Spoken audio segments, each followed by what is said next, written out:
Hello everyone, my name is Anis with CyneWorX Technologies and you are visiting my YouTube channel. So today I'm going to show you guys, I'm going to talk about the different modes of router configuration, and I'm going to show you how you can go from one mode to another. Alright, so let's get started. So first of all, we have different users mode. First of all, like this one is user exec mode, where you can see switch and the arrow sign. That's the user exec mode, and it is limited to basic monitoring commands like let's see the question mark. So we have connect, disable, disconnect, enable, exit, logout, ping, resume, show, SSH, telnet terminal, and trace route. Just a very few commands. We cannot configure the router. The next one is privilege exec mode. So to go to the exec privilege mode, we need to type enable. Okay, and as soon as I enter, you will see the number sign next to the switch. All right, so right now we are in the privilege exec mode. It provides access to all other router commands. If you do question mark, we'll be able to see a lot of different commands like clear, clock, configure, connect, copy, exit, erase, enable, resume, reload, ping, etc. Right? So this is the second level, provides access to all other router commands. Okay, and this is called privilege exec mode. The third one, and the most important one for the network engineers, it is global configuration mode. And how we can go to that, we're going to do configure terminal. Okay, or we can just do a short form is config space T. And now if you notice, there's a switch name and then config and then the number sign.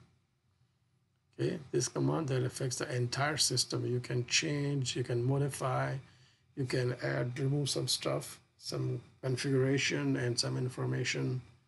You can change the names and a lot of configuration.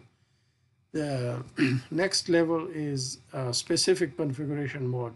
So like for example, if I go to interface and let's say we have fast Ethernet.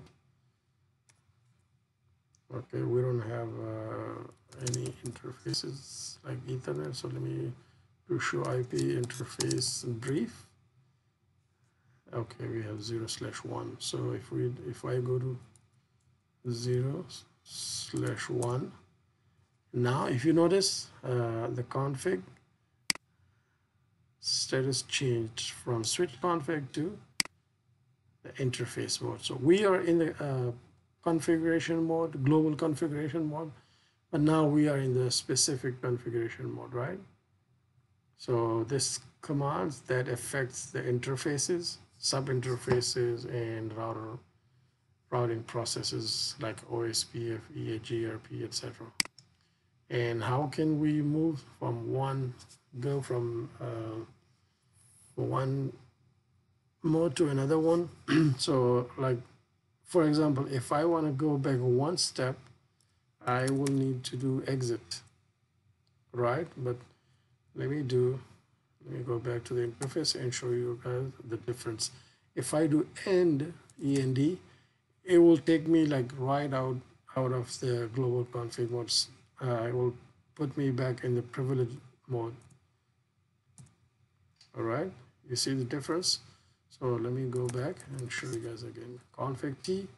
If I do exit, because I'm just one step in the config mode, it will take me back to the privilege exit mode. Just with the exit, because we were just in one. But if I'm one step ahead, like going back to config T, and then if I interface fast Ethernet 0/1, so if I do exit, it will just take me back from the interface to the global config mode. If I do end or control Z, it will take me back straight to privilege exit mode. Okay, and now if I want to go back from here to the user exec mode, I will just do disable. Okay, so between exec mode and privilege exec mode, we can do disable or enable, going back to the privilege mode. And one more time, if you want to go to the global configuration mode to modify the switch and router, make some changes, add or remove some stuff like user's name, some configuration, then you have to go to the global configuration mode.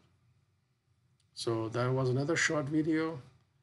Thanks for watching, and please subscribe to my channel.